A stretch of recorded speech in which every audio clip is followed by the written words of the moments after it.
Blog Talk Radio. All Pro Media Group Radio showcases professionals on a daily basis. Be inspired and listen to experts from around the globe share their accomplishments with you. APMG Radio, success at its finest. You're listening to APMG Radio. I'm Lucy, and today I'm pleased to introduce our special guest, Valerie MacLeod, who is a facilitator, an excellent coaching facilitator who demonstrates teaching and directing skills as she helps participants develop their own insights, skills, and competencies. Valerie, it is so good to have you on the show, so thank you for joining us. Thank you, Lucy. It's great to be here. Valerie, today we're going to be talking about one of your recent articles called 9 Symptoms of Highly Ineffective Leaders. Tell us a little bit about this article and what made you write it. Well, I've been coaching for quite a few years, and I realized there was a pattern in the areas I was coaching in. So I started pulling the information together and realized that I could help leaders and human resources people understand when to bring a coach in. And so I wrote this, 9 Symptoms of Highly Ineffective Leaders, to help those people figure out when to bring a coach in. And before we go into the article, just so listeners have a better understanding, why would people hire a coach and why should they? Well, a coach is a person who brings in content and expertise and processes that the leader doesn't have. And they can help the leader fine-tune their leadership skills to be a better leader. And I know that with this article, there are, like we said, 9 symptoms, as you call them. So take us through some of these and how it all comes together. Well, the most common symptom that I see is micromanagement, and I put that as the number 1 symptom of highly ineffective leaders. People who are micromanagers get brought into a new level of leadership, and they don't know what to do. They don't know what to let go of, and they don't know what to hold on to. They like to stay in their comfort zone. I remember working with a new member of a leadership team, and he was holding on to part of the technical aspect of his previous job. He was working lots of overtime, high stress level, and he was getting feedback from the president that he wasn't stepping up like the president expected of him. So, he had the common excuses, it's too hard to find anyone, it's too hard to train someone, it takes too much time, it's faster to do it myself. But I really worked with him to see the big picture and see the impact it was having on him and the organization. And we looked at what did the company need from him, what was the president expecting from him, and what did his staff need from him. And when he took a look at all of that, he realized he couldn't do it all. He couldn't keep the old technical part of the job. So we created a plan together to help him let go of that technical part and to really be a contributing member of that leadership team. The president was really pleased. In fact, he said to me, "What did you say to him?" And because I know that, micromanagement, from another project that I'm involved in, I'm very guilty of this right at this specific moment as well. And like you just said, it's I can't find anyone to do this job and I haven't got time to train them, that sort of thing. And I'm guilty of saying those comments. So when you started working with that client and organized a plan for him, did he have to change his way of thinking as well as just his actions? Yeah. One thing I bring in is the systems thinking approach, and it's a different way of thinking. It gets people out of the details and lets people see the whole picture. It's sort of like getting up in a helicopter and at 3,000 feet or 5,000 feet instead of being stuck down in the details. Because when you're in those details, you can't see the options. You can't see the forest for the trees. You are just stuck in doing. And so he was just stuck on a treadmill doing the technical part of the job and thinking he couldn't bring anybody in and he couldn't do anything else. And he was also in the leadership team, and he was really stressed out and was trying to do it all and was not doing very well at any of it. So that's one part of the article. That's the first one that you mentioned, micromanagement. Let's talk about the second one, which is wasted energy and resources. I have this belief that people really want to do their best. They come into work every day and say, they want to be here. They don't come in and say, I'm just going to waste my time. I'm going to sit around here and not do anything. However, there's lots of wasted resources if people don't have really, really clear direction on where they're going and get reminded about it, or if there's barriers in their way. Because if there's barriers or they're not clear on where they're going, they're doing their best, but they might be just slightly out of alignment, and that causes wasted resources.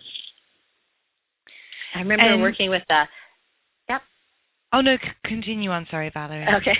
I remember I worked with the leader of an IT group, and he was trying to get his group to cross-train, and they were wasting a lot of resources because only one person was trained on every aspect or every system. And what ended up happening when there was problems with the system, they only could go to that one person.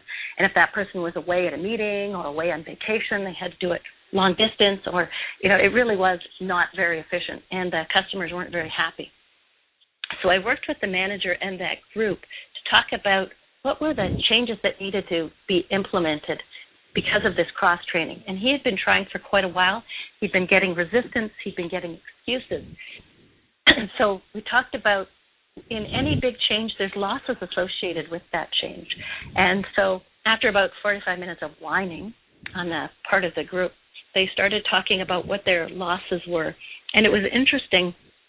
They thought there was a lot of cachet associated with being the expert.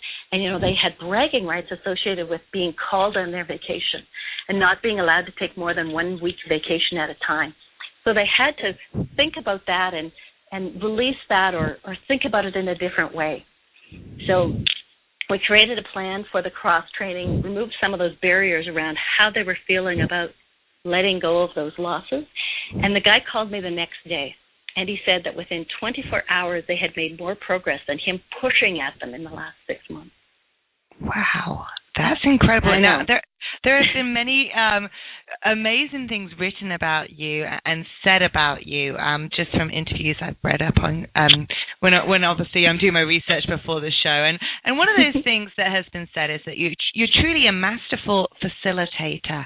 And what do you think that it is that you have within yourself that is able to communicate this and get people to change their ways and really get to a higher level when it comes to their potential as a leader? I believe there's a whole bunch of things happening. One of them is I have actually been training since I was 12. I started teaching dancing at the age of 12, and I have taught and facilitated or coached people throughout my entire life. And I am taught how to do things. So I'm taught how to facilitate, how to train, how to coach, all of those pieces. Plus, I have a lot of content experience. I've been trained in strategic thinking, strategic planning, how to manage change, communication, how to run effective meetings. All of those put together, along with, I really love what I do. I like working with people. I love coaching people. I like to help people get to their own answers. I don't come with, you should do this is the right solution. Sometimes I wish I could do that, but that's not how I usually do it. I go with questions. I go with processes. I help them discover what's right for them, and I help them come up with their plan.